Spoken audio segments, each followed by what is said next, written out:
I would like to shift the focus on the Philippines, the impact of militarization of the Asia-Pacific pivot.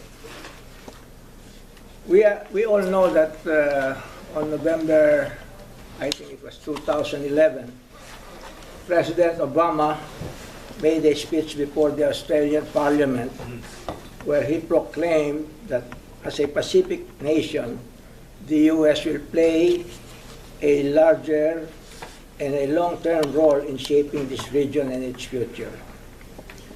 Briefly, this means that the already dominant military presence of the U.S. in the region will be further bolstered by shifting, according to the Defense Secretary, 60% of the U.S. naval assets to the Asia-Pacific region, and strategically locating more than 2,000 troops, U.S. Marines, in northern Australia. It will also engage in regular military exercises in the region. Aside from this, the U.S. has already entered into military agreements with ASEAN countries, as mentioned by Joseph, like the Philippines, Singapore, Thailand, and even Vietnam, to allow port visits by U.S. warships for logistics, services, and positioning military assets.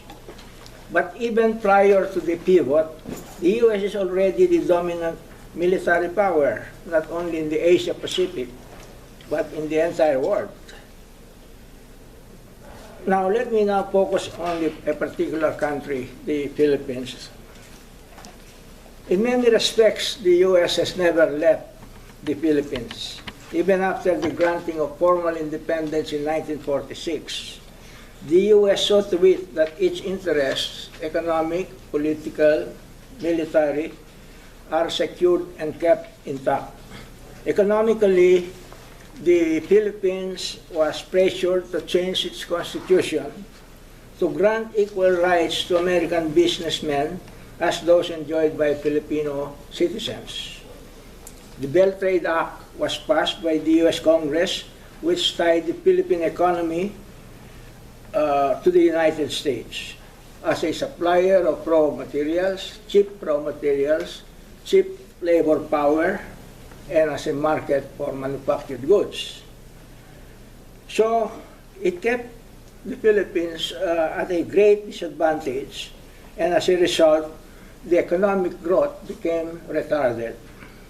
Politically, the U.S. made sure, even after independence, that those who led the country were those loyal to the United States. Nationalist leaders fighting for genuine independence, like the late Senator Recto, were never given a chance to lead the country. Militarily, the U.S. imposed the unequal and one-sided military bases treaty in 1947, which retained Clark Air Force Base and the sprawling Subic Naval Base, which at that time was the biggest naval facility in Asia. In effect, the Philippines became a U.S. outpost in Southeast Asia, a staging ground for U.S. military intervention in China during the Cold War, during the Korean War, Vietnam War, and even in the CIA involvement in the Kerner's revolt to oust Indonesian President Sukarno. Today, the Philippines is still in the same predicament. U.S. presence in the Philippines, particularly the U.S. military support for the corrupt ruling elites, has produced great suffering for the great majority of the people. The need to modernize the military and the police has channeled scarce resources to buy warships, planes, tanks, guns, etc. Meanwhile, the marginalized poor continue to be exploited, to be oppressed and become victims of social injustice. These, to my mind, are the ingredients for the continuation of the rebellion of the poor in the Philippines. Now allow me to go through some slides to demonstrate the impact of the militarization in the Philippines. The U.S. pivot to Asia produced several effects. In fact, only yesterday, April 5th, the annual U.S.-Philippine Balikatan, meaning to say shoulder-to-shoulder, military exercises began and will last up to April 17. 8,000 U.S. and Philippine troops, U.S. F-18 Hornet warplanes, and U.S. and Philippine naval warships will be involved in war games in several locations. In Camp O'Donnell and Crow Valley at Clark Air Base, in Subic Bay, and in Fort Magsaysay, where the 1st Philippine Division is headquartered. After the opening ceremonies, Secretary of Foreign Affairs Albert Del Rosario, when asked if the Philippines could be involved if war breaks out in Korea, answered, "We should. As treaty partners, the Philippines and the U.S. must help each other." So this is the kind of thinking of Filipino leaders today. A long history of collaboration existed between the ruling elites and the U.S. since colonial days. During World War II, Cold War, the Korean War, Vietnam War, and as I already mentioned, the CIA involvement in the Kerner's revolt to oust President Sukarno in Indonesia. You will probably remember that when World War II broke out between the U.S. and Japan, when General Douglas MacArthur left or escaped from Corregidor Island, he brought with him Commonwealth President Manuel L. Quezon and family in the U.S. to head the government in exile from 1942 to 1946. Also, you will probably remember that even the dictator President Marcos received the support of the U.S. when he declared martial rule in the Philippines in 1972 to 1986, a period of 14 years. Military training and weapons were provided the AFP and the Philippine Constabulary, even as Marcos was using this to oppress the people who resisted martial law. Tens of thousands of activists who resisted martial law were jailed, many were tortured, and many disappeared. As mentioned earlier, I was one of those victims, even though the people who arrested me were one-time students of mine in the military academy. And they were saying, apologizing, "Sorry, sir, we are only following orders." Anyway, this kind of relationship continued and is still continuing. When Gloria Macapagal-Arroyo, who was the classmate, I think, of Joseph in Georgetown, visited the United States in 2010, or I think earlier, he was met by, when George Bush visited the Philippines, he was welcomed in the Malacanang Palace by Gloria Macapagal-Arroyo. Even though, and the U.S. continued to support the Philippine military and the ruling elite, even though many reports of gross violation of human rights continued with impunity. Also, more training in counterinsurgency were intensified. Officers, graduates of the military academy were sent to Fort Benning, Georgia, to master the art of counterinsurgency, and also they were trained to extract information from suspects. And they learned many aspects of the kind of torture that they are using against activists in the Philippines. Even during the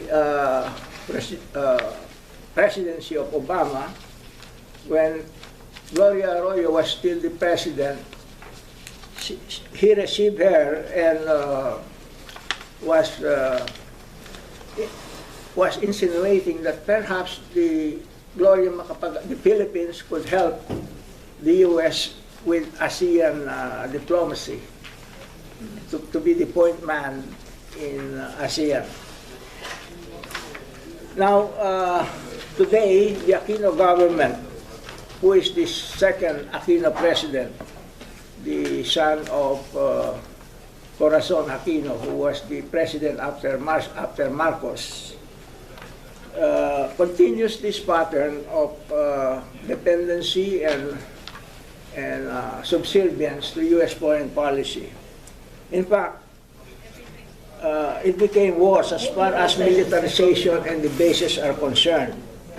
While before only specified places like Subic and Clark were allowed to be used, now the entire Philippines can be used by naval warships to resupply, to make so-called port call, and for logistics purposes. In this slide, we can see thousands of U.S. troops arriving in the Philippines for combat training,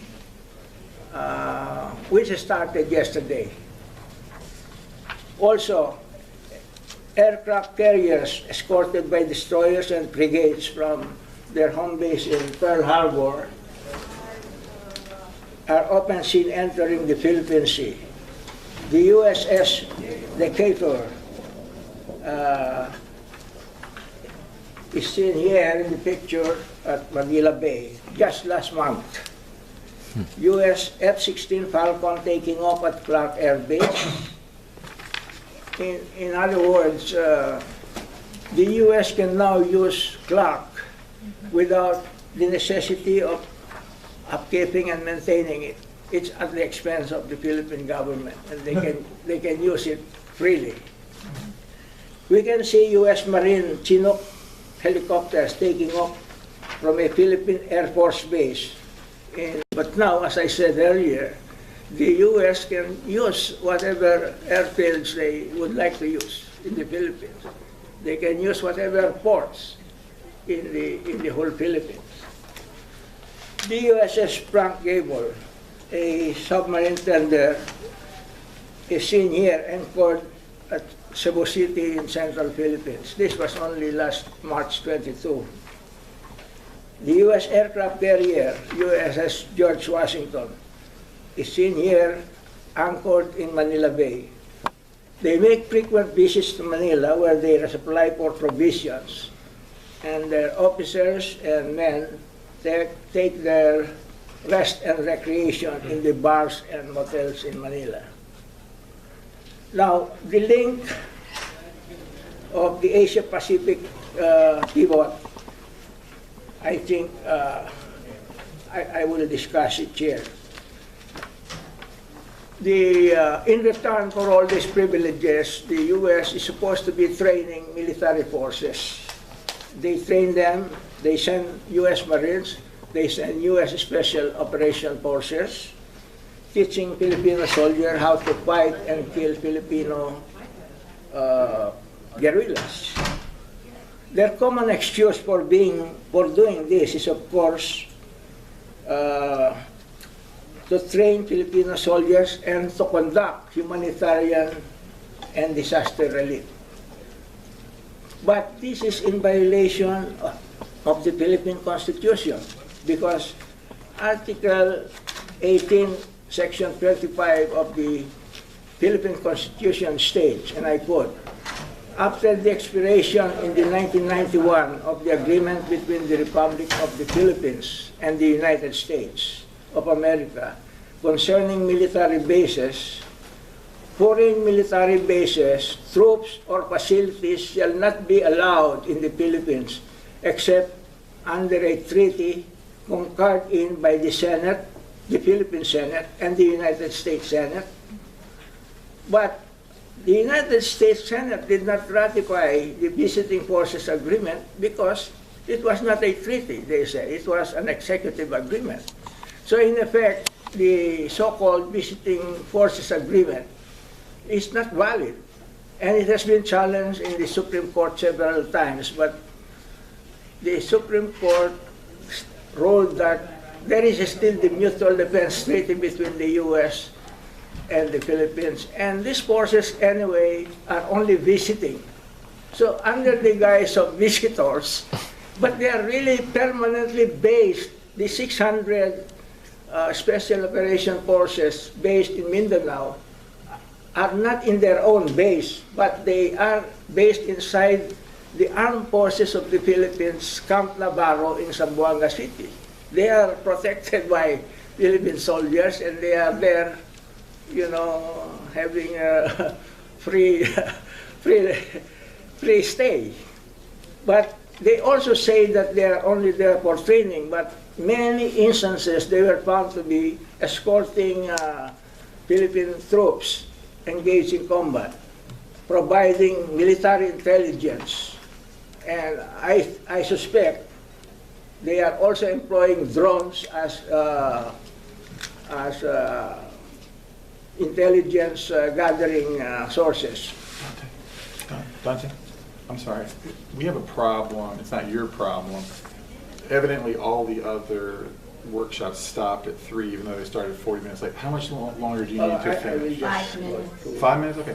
I'll ask them either if they want to wait 5 minutes or they can go to another room. I think there's other rooms. I don't want to cut you off. I just want to deal with their problem, I guess. Okay. In this succeeding slides, we can see that the Joint Special Operation Task Force Philippines is nestled and protected in Camp Navarro, and Armed Forces of the Philippines camp in Zamboanga City. This is to circumvent the constitutional prohibition convention. Speakers can't stay longer, and they're here, and that's the problem. And every other panel finished. I wasn't given any instructions about that. He needs less than 5 minutes. And is there another room?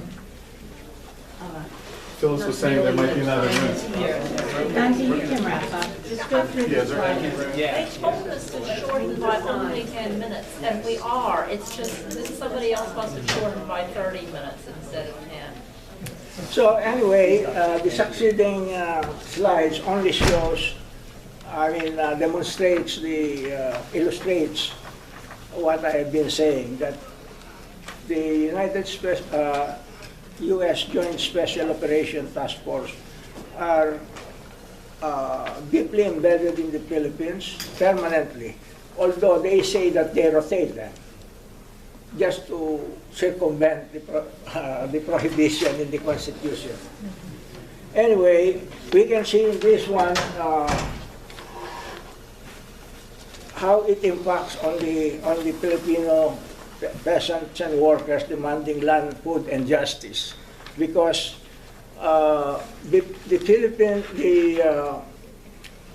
military and the police are using the arms and the training that they receive from the United States to suppress the peaceful demonstrations and rallies, resulting in one of them is the Hacienda Luisita massacre, which is owned by the President Aquino's family. It was acquired through government funding, but the land was supposed to be distributed to the peasants after a certain number of years. The peasants never got the land, and they protested. Then they were met by gunfire by the military guarding the hacienda. Here you can see one of the victims killed by the soldiers. There was even a bishop who was known as the Bishop of Poor Peasants and Workers. He was assassinated in his home by hard killers, believed to be under the direction of the security agents. And people were demonstrating again for justice for Bishop Alberto Ramento and many other extrajudicial killings that occur in the Philippines. Now also, you can see why people revolt in the Philippines. You can see the two words, contrasting words of the poor and the elite in the Philippines. It's really a dismal contrast. And women's organizations like the Gabriela Women are also demonstrating against U.S. military presence in the Philippines. Here is a picture of a damaged U.S. surveillance drone found in Masbate of southern Luzon. The U.S. Navy claimed that it did not come from the Philippines. They claim it came from Guam, but that's a long way from Guam to the Philippines. And we believe that drones are operating in Clark Air Base.